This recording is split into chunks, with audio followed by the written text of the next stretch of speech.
More Houston Morning News with Matt Patrick now. KTRH News Time is 8:17. Thanks for joining us this morning. On the air with us right now is Texas Senator John Cornyn. Senator Cornyn, welcome back to Houston's Morning News, sir.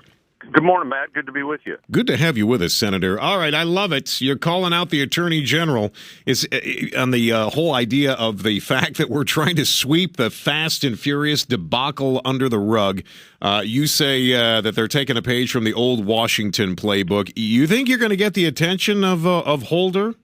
Well, it depends on how much we can turn up the heat, but it looks like things are getting pretty hot already with the release last Friday of some key emails showing communications between the Bureau of Alcohol, Tobacco, and Firearms with high-level officials in the National Security Agency there at the White House, National Security Council, I should say. So it's pretty clear that there was knowledge at the highest levels of the administration about this misguided program, which you probably saw last week. About 40 AK-47s showed up in El Paso, and about 2,000 weapons total going to the cartels. And the Texas dealer that began to kind of squawk a little bit about whether or not these guns were actually being tracked. He became concerned when his gun was the gun that was used to kill the agent. Came back to his shop, and he's actually lawyered up. He's talking. I mean, it's amazing to me when you begin to hear what took place. Just the complete disregard for the law and for possibly the loss of human life on the side of the government. Well, you're right. After a U.S. agent was killed, Brian Terry, in December 2010, the Attorney General now claims that he didn't know about this whole botched and misguided program until April of 2011, 5 months later. I just find that implausible. And now with these emails, it's clear that the administration knows more about it than they're admitting. And, it's like so much that happens in Washington where there's no real accountability. And I think the best thing they could do is just come clean and let us know, let the chips fall where they may, and let's hold those responsible accountable. Texas Senator John Cornyn joining us here this morning. And, Senator, if you'd be kind enough to hang on 1 second, the president is coming to Dallas tomorrow.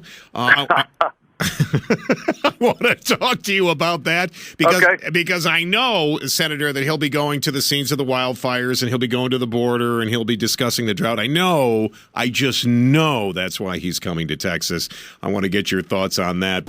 Now, back to Matt and your morning news. KTRH News Time is 8:22, and joining us, Texas Senator John Cornyn. Senator Cornyn, the president joins. The president comes to Dallas to join us here in the state of Texas tomorrow. I said that earlier. You laughed.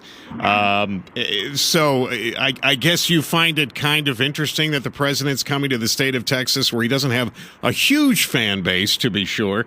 But he's probably going to Bastrop County to see the devastation of the wildfires. He'll probably go down to the border to discuss illegal immigration, discuss the Fast and the Furious debacle. I assume he's going to discuss the drought, all those things. Correct, Senator?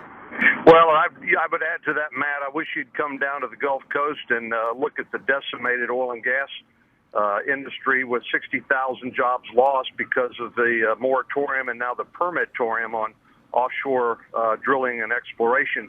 No, I'm afraid I think he's coming down to tout this jobs bill, which he spoke about before a joint session of Congress, in which Harry Reid refuses to take up in the Senate. He's got other things he wants to do.